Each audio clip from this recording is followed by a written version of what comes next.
রাখছে, কারণ হচ্ছে যেটার জন্য আমরা যে দাবি নিয়ে আমরা এই জেলা পরিষদের প্রাঙ্গণে আছি ওই দাবিটা আজকে সফল হয়েছে। তো আজকে আমাদের চেয়ারম্যান স্যার বলছে 21 তারিখেই পরীক্ষা হবে। তো উনি আরো একটা বলছে যে 21 তারিখে যদি পরীক্ষাটা না হয় বা কোনো কারণে ফেলতে যায় উনি ওই দিনেই ওই চেয়ার থেকে নেমে যাবেন, এটাই বলছে। গতকাল থেকে যে প্রোগ্রাম নিয়েছি সেই প্রোগ্রামের ধারাবাহিকতায় আজকে আমাদের 11টায় স্যারদের সাথে এবং নিয়োগ কমিটির এবং সকল সদস্যদের সাথে মিটিং এ গিয়ে আমরা একটা সিদ্ধান্ত ওনাদের কাছ থেকে নিয়ে আসলাম। সেই মূল সিদ্ধান্ত যেটা হচ্ছে আগামী 21 তারিখ পরীক্ষা হবে। আগামী 21 তারিখ পরীক্ষা হবে। এরপর এই প্রক্রিয়ায় কোনো প্রকারের লেনদেন, কোনো প্রকারের অনিয়ম হবে না। এটা স্যারেরা আমাদের কাছে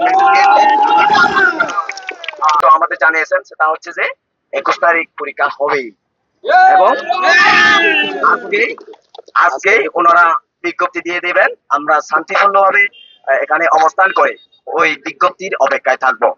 আজকে আমরা যে 6 জন টিম গেছিলাম চেয়ারম্যান কথা বলতে, তারা খুবই আন্তরিক এবং চেয়ারম্যান স্যার এক কথায় বলে দিয়েছেন যে 21 তারিখ পরীক্ষা হবে। সুতরাং এখন আমরা সবাই খুশি এবং সকল নিয়োগ পরীক্ষার্থীদের পক্ষ থেকে আমি আপনাদের কাছে বারবার কৃতজ্ঞতা জানাচ্ছি। এক কথায় আমরা এখন সবাই খুশি। কি বলেন আপনারা সবাই খুশি? টানা তৃতীয়বার অর্জন করেছে দেশের সেরা সুপার ব্র্যান্ড স্বীকৃতি বসুন্ধরা টিস্যু। আপনারা দেখতে পাচ্ছেন অলরেডি আমরা যে প্রতিনিধি টিম ছিলাম একটু আগে দেখা করছিলাম স্যারের সাথে। তো ওনারা মিটিং এর শুরুতেই ওনারা আমাদেরকে কথা বলার সুযোগ দিয়ে এরপরে ওনাদের সিদ্ধান্ত জানালেন 21 তারিখ পরীক্ষাটা হবে এবং আমরা ওই দাবি আমাদের দাবির সাথে ওটা সামঞ্জস্য আমরা এটা বিশ্বাস করি এবং আমরা এই সিদ্ধান্তটা সাদরে গ্রহণ করি। আরেকটা সম্পূরক আমরা শুধুমাত্র এই দাবি মেনে নিয়ে চলে আসি নাই, আমরা আজকের মধ্যে ওইটা বিজ্ঞপ্তি আকারে লিখিতভাবে আমরা পরিষদ কর্তৃক ওইটা আমরা চেয়েছি এবং ওই নোটিশ বিজ্ঞপ্তিটা জারি না হওয়া পর্যন্ত আমরা এখানে শান্তিপূর্ণ অবস্থান করব। অনগোয়িং প্রসেসটা নিয়োগ প্রক্রিয়াটা চলমান থাকবে। 21 তারিখে যেহেতু পরীক্ষা হবে তার পরবর্তীতে যে কার্যক্রম থাকবে পরীক্ষা পরবর্তী কার্যক্রম সেগুলো ওনাদের মতো করে ওনাদের যে নিয়োগ কমিটি আছে ওনাদের মতো করে ওনারা প্রক্রিয়া সম্পন্ন করবেন এবং সুষ্ঠু এবং মেধার ভিত্তিতে প্রক্রিয়াটা সম্পন্ন করার ওনারা দৃঢ় আশ্বাস দিয়েছেন আমাদেরকে। ভালো লাগতেছে। 3 বছর পরে পরীক্ষা হতে যাচ্ছে।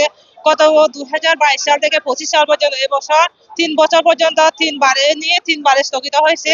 এবারে পরীক্ষা হয়ে খুব ভালো লাগতেছে।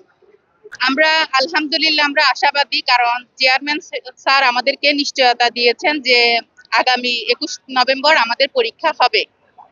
তো এই সংবাদ উনি আমাদেরকে নিশ্চয়তা দিয়েছেন যে পরীক্ষাটা অনুষ্ঠিত হবে আগামী 21 নভেম্বর।